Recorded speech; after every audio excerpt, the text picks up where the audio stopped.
নমস্কার, আমি পিয়ালি। তোমরা সকলে কেমন আছো? আশা করি ভালো আছো। আমরাও সকলে ভালো আছি। আজকে আবারও একটি নতুন ব্লগে তোমাদের সকলকে স্বাগত জানাই। প্রতিদিনের মতন সকাল সকাল কাজকর্ম হয়ে গিয়েছে, আর এখন কফি দিয়ে চা বানিয়ে ফেলেছি, সকলকে দিয়ে দিলাম। আর আমি নিজেও চা নিয়ে খেতে খেতে দাঁড়িয়ে আছি একটু রোদের মধ্যেই। সকাল সকাল যেহেতু কাজকর্ম হয়ে গিয়েছে আর তার সাথে স্নানও করে নিয়েছি, তার কারণে খুবই শীতটা লাগছিল। তাই কারণে রোদে দাঁড়িয়ে দাঁড়িয়ে কিছুটা সময় কফি খেতে খেতে একটু টাইম স্পেন্ড করলাম। তারপর কিছু টুকিটাকি মুদিখানার জিনিস আনার জন্যে তাই স্লিপ করে দিচ্ছি, আর তার সাথে টাকা দিয়ে দোকানে পাঠিয়ে দিলাম। আর এদিকে মিস্ত্রিরা তো এসে গিয়েছে, চা তো দিলাম, খাওয়া দাওয়া করে ওরা কাজে লেগে পড়েছে যে যার কাজে। তো এইগুলো টাইমিংগুলো এবার গাঁথুনি শুরু হয়ে গিয়েছে ঢালাইয়ের পরে, যেখানে 4 কোণে 4টে এই যে গাঁথুনিগুলো করে দিলে তারপরে এই যে মাটিগুলো তারপরে সমান করে চালিয়ে দেবে। যেহেতু 9টা হয়েছে, তো 9টা পিলারের যে টাইমিংটা 9টাতেই গাঁথুনিটা হবে, তাই জন্য এক এক করে এক একটা দিকেই গাঁথাটা করে নিচ্ছে। আর পুরনো ইট নতুন ইট মিলিয়েই করা হচ্ছে, যেহেতু পুরনো ইট অনেকই বেরিয়েছে, সেগুলো দিয়ে আগে করা হলে তারপরে আবার নতুনগুলো দিয়ে হাত লাগিয়ে করবে। আর এদিকে আজকের হাজব্যান্ড ঘরে আছে, তাই কারণে কাজগুলো একটু দেখছে আর কি, এদিক ওদিক করে ওরা কাজগুলো করছে, কিভাবে কি না করছে, কি লাগবে এগুলোই দেখাশোনা করছে। আর আমি এদিকে ঠাকুরের বাসন মাজতে চলে এলাম, যেহেতু অনেকটাই বেলা হয়ে গিয়েছে আর কলের জলটাও এসে গিয়েছে, 11টা বাজে। এবারে ঠাকুরের বাসনগুলোকে ধুয়ে এবারে পুজো শুরু করে দেব। যেহেতু টাইটেল থাম্বনেল দেখে তোমরা বুঝেই গিয়েছো যে পুজোটা আজকের আছে বলতে, আজকে যেহেতু সংক্রান্তি দিন অঘ্রাণ মাসে, তো অঘ্রাণ মাসের সংক্রান্তি দিনে এই যে ইতুর স্বাদ হয়, সেই স্বাদে দিনে আজকের একটু পুজোটা একটু বেশিই থাকে বলতে পারো। তো সেই মতন সকালে তো উপোস করাই আছে সকাল থেকে, শুধুমাত্র ওই যে কফি খেয়েছি আর কিছু খাইনি সেরকম। এবারে আমরা পুজোতে বসে যাব। তারপর এদিকে সামনের দিকেও আবার গাঁথুনি করতে চলে এলো। ততক্ষণে আমি যে বাসনগুলো মাজছিলাম সেগুলো করতে করতে আবার এদিকটা ওদিকের গাঁথাটা হয়ে যেতে আবার এদিকের গাঁথতেও চলে এলো। সেগুলো ঠিক মিলিয়ে মিলিয়ে এই কাজগুলো ওরা করছে। আর দেখো জল এত জমে যাচ্ছে কি বলবো। আর এই জায়গায় এই জলগুলো তো জমাটা স্বাভাবিক, তাই না? জল জমলে তো আর কি করা যাবে, কাজটা তো আর থেমে থাকবে না। আর এদিকে আমিও ভাতটা বসিয়ে দিলাম, যেহেতু হাজবেন্ডের জন্য আলু সিদ্ধ, টমেটো সিদ্ধ আর ভাত।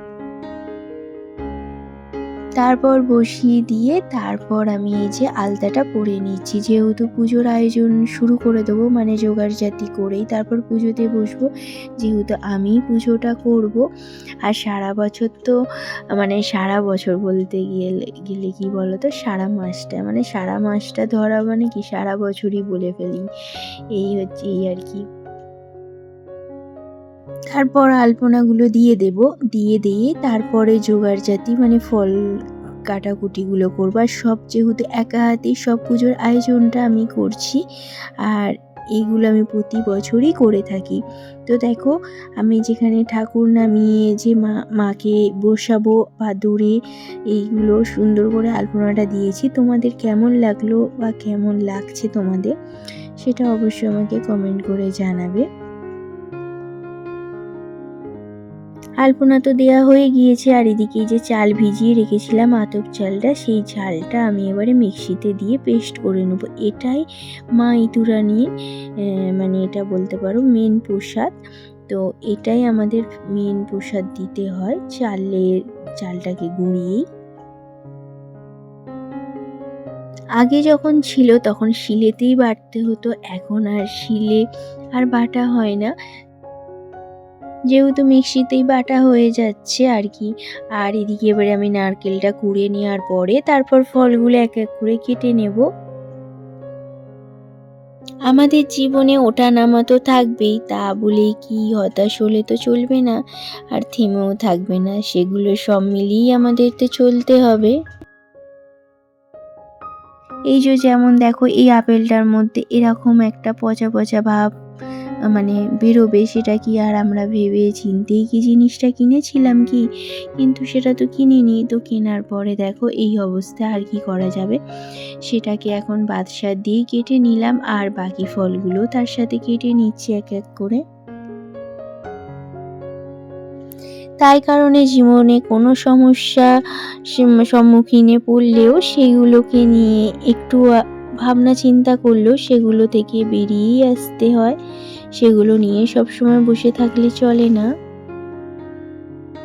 তারপরে এই যে 5 রকম ফল তো কাটা হয়েই গিয়েছে বলতে পারো। একটা ক্যাঁঠালি কলাও তার সাথে আছে, কমলা লেবু আছে, শাকালু আছে, কড়াইশুঁটি আছে, যেগুলো মানে নতুন তথ্য। দেখো আমার সব আয়োজন কমপ্লিট হয়ে গিয়েছে, সব জোগাড়গুলো আমি গুছিয়ে নিয়েছি। আর মেন এই যে ভোগ নিবেদনটা যে চালের গুঁড়ি দিয়ে, সেটাও করা হয়ে গিয়েছে।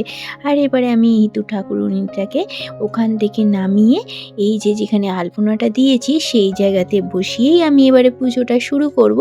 কারণ যেহেতু যেখানে সারা মাস জল দেওয়া হয় সেই জায়গাটা থেকে আবার অন্য জায়গায় ওখানে আলপনা করে বসিয়ে পুজো করতে হয়।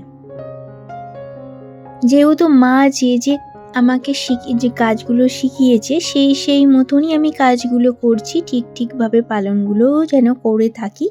যাই হোক, সে তো আর নেই, মানে মা তো নেই। মা যাই হোক যেখানেই থাকুক সেখান থেকেই মা দেখতে পাবেন। তো যে তার বৌমা ঠিকঠাক কাজগুলো করছে এটা দেখে হয়তো সেও খুশি হবে বা আমিও খুশি হব। যাই হোক, যেরকম মা আমাকে শিখিয়েছে সেই মতন করেই আমি করলাম। আগে ফুলটা বেঁধে নিয়েছি, তারপরে স্নানটা করিয়ে দিলাম, তারপরে এই যে আমি এবারে সিঁদুরটা পরিয়ে দিচ্ছি।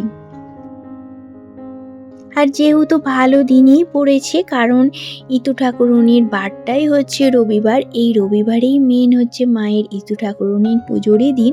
তো এবছরে ভীষণ ভালো দিনই পড়েছে, যেহেতু বার তিথি একই দিনের মধ্যে পড়লে ভীষণ ভালো।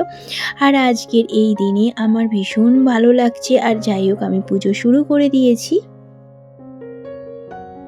সারা মাসটা যে মন্ত্র নিয়ে যেটা আমি পড়ে থাকি বা মন্ত্র দিয়ে যেটা পুজো করে থাকি, সেই মন্ত্রটা দিয়ে এখন পুজোটা করে নিচ্ছি। ফুল, বেলপাতা, তুলসী পাতা সব রকম মিশিয়েই যে ফুলগুলো আনা হয়েছে সেগুলোকেই সব এক এক করে নিয়েই আমি এই যে মন্ত্র দিয়েই 3 বার এই পুজোটা করে নিলাম।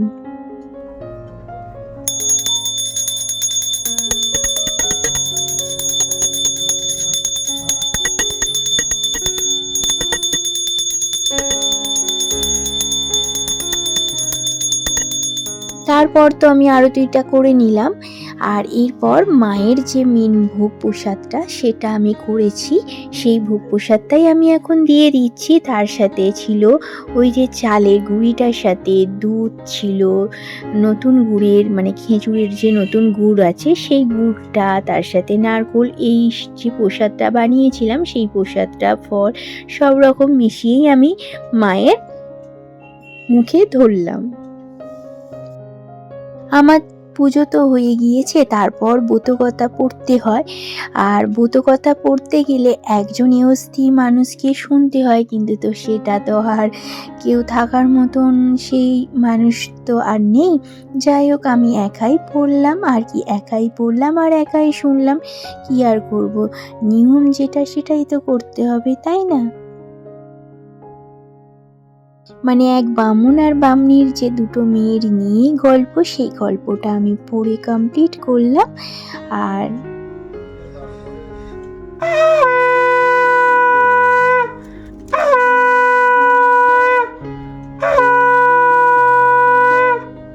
এরপর শাঁখ বাজিয়ে আমি পুজোটা শেষ করলাম। আর তারপরে 5 বাড়িতে ভোগ প্রসাদ বিতরণ করতে হয়, সেই মতনই আমি প্রসাদগুলোকে এবারে এক এক করে তুলে নিচ্ছি থালার মধ্যে।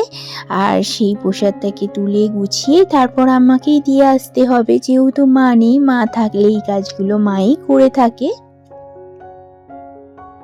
এই যে মায়ের যে মেন ভোগ প্রসাদটা, এটা আগে এক এক করে ভাগ ভাগ করে নিয়ে নিচ্ছি। তারপরে ফলের যে টুকরোগুলো যেগুলো করে রেখেছি, তারপরে চিঁড়ে মুরগি, বাতাসা, প্রসাদ যেগুলো সন্দেশ, সেগুলো ভাগ ভাগ করে এরকম ভাগা ভাগা করে আবার দেবো। এরকম আগে মেন প্রসাদটা দিয়েই তারপর ওরকম দেবো ওই ফলগুলো।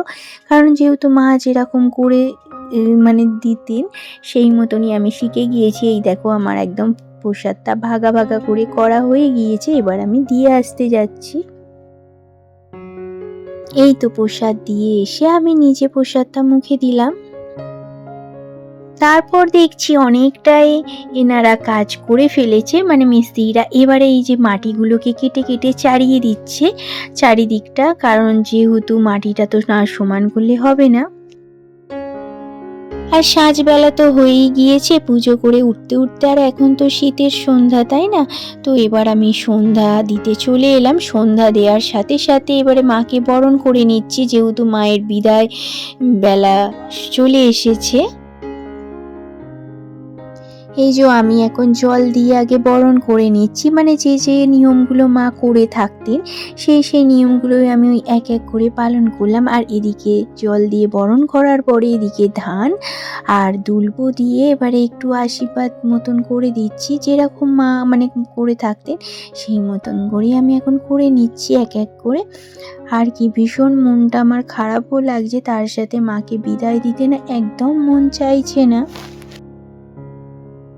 তারপরে মাকে যে বিদায় দেওয়ার আগে মাকে একটু মুখ সিদ্ধিও করে দিলাম, কারণ মা যেহেতু বলে থাকেন। আর মুখ সিদ্ধির মধ্যে একটু এলাচ দিয়েছি, ওটাকে বলে মুখ সিদ্ধি। যাই হোক, দেওয়ার পরে এই যে মাকে একটু বরণ করে নিচ্ছি। আর যেরকম ওই যে আরতি মতন করেও আর কি বরণ করে নিয়ে, আর যেহেতু পুকুর ঘাটে মানে যে প্রতিষ্ঠা করা পুকুর ঘাটে যে যাবো, সেই জায়গাতে না ঠিকঠাকভাবে এই কাজগুলো করে উঠতে পারবো না, কারণ ওখানে সেরকমভাবে না পজিশানটা নেই। সেই জন্য আমি বাড়ি থেকেই মাকে বরণ করে তারপরে নিয়ে যাই।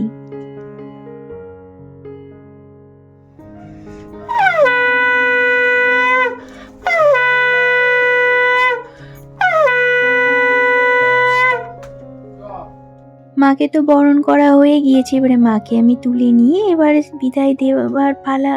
এই যে নিয়ে চলে যাচ্ছি, এবারে হয়েছে আমাদের প্রতিষ্ঠা করা পুকুর ঘাটেই যাওয়া শুরু করে দেব। আর যেহেতু আমি তো একা যাব না, যেহেতু আমি শুধু একা নয়, এরকম আমাদের পাড়ার মধ্যে বা যে কোনো জায়গাতেই বলো, এরকমই এইভাবেই নিয়ম করে থাকে।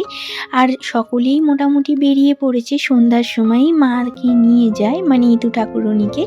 যাই হোক, আমিও নিয়ে বেরিয়ে পড়লাম, আর তার সাথে ছেলেও যাচ্ছে আর আমার জায়ের মেয়েও যাচ্ছে। আমরা সকলে মিলেই বেরিয়ে পড়েছি।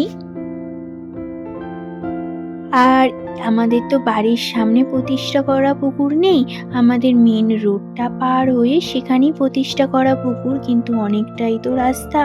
আর মাকে নিয়ে যেতে যেতে না ভীষণ আমার কষ্ট হচ্ছে, আর তার সাথে না মানে পায়েও লাগছে, যেহেতু খালি পায়েই আমাকে যেতে হচ্ছে। আর কি বলতো, আর অনেকটাই মানে এখন শীতের রাত হলে 6টা মানে সন্ধ্যা অনেকটাই হয়ে যায়। আর দেখো, রাস্তা পার হয়েই আমি এখন এগিয়ে যাচ্ছি পুকুর ঘাটের দিকে। এই তো আস্তে আস্তে সকলে দিয়ে চলে গেছে, অনেকেই বলতে পারো। আর আবারও যারা আছেন সব এক এক করে আমরা লাইন দিয়ে দিয়ে দাঁড়িয়েছিলাম, যেহেতু এটা আমার পালা, তো কিছুক্ষণ দাঁড়িয়েছিলাম। তারপর এই যে নামলাম, আর দেখতেই পাচ্ছ এখানে অনেক ঠাকুর বিসর্জন করা হয়। আর এই জায়গাটা না একদম নামার মতন পজিশন নেই, ভীষণই মানে জায়গাটায় মানে কি বলবো, মানে জলটা মানে না থাকার মতন একদমই আছে, অল্প সামান্য, অনেকটাই মানে জল কমে গিয়েছে।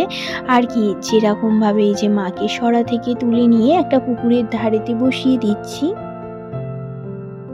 এক এক করে সকলে রেখে গেছেন, অনেকে মালসা সমেত মানে ওই যে সরা সমেত রেখে যায়, আবার অনেকে এই যে মানে সরা থেকে তুলে মাকে বসিয়ে রেখে যায়। কিন্তু যে নিয়মটা আমি মানে আমার শাশুড়ি মা করে থাকেন, সেই নিয়মই আমি করছি, সরা থেকে তুলে রেখে। আর এই যে সরার মধ্যে তারপরে এই যে ঘট বসানো, এগুলোকে সবগুলোই নিয়ে যেতে হয়, 9 দিন রাখতে হয়। আর এই যে একটু জল ছড়া দিয়ে দিলাম, যেটা মানে এই যে বিসর্জনের পরে যেটা করতে হয় সেই নিয়ম পালাটাই করলাম। এই তো আস্তে আস্তে এবারে বাড়ির দিকে চলে গেলাম। আর এই যে দেখো, এই যে যে জায়গাটা আমি রেখেছিলাম মাকে, সেই জায়গাটাতেই আমি এইটা রেখে দিচ্ছি, 9 দিন এখন থাকবে। এরপর এসে ওই যে কপি ভাতে, আলু ভাতে আর কামিনী আতপ চালের এই যে সিদ্ধ ভাত খেতে হয় সেটা বসিয়ে দিয়েছিলাম। এই তো এই যে কলা পাতায়, আঙট কলা পাতাতে আবার খেতে হয়, সেই মতো নিয়ে নিলাম। আর তার সাথে সন্দক নুনও নিতে হয়। তো এইগুলো নিয়ে এবারে খাওয়া শুরু করে দিলাম। আর যেহেতু একা খাচ্ছি না, আমি আর আমার ছেলে আর আমার জায়ের মেয়ে ৩ জনে একসাথে খাচ্ছি।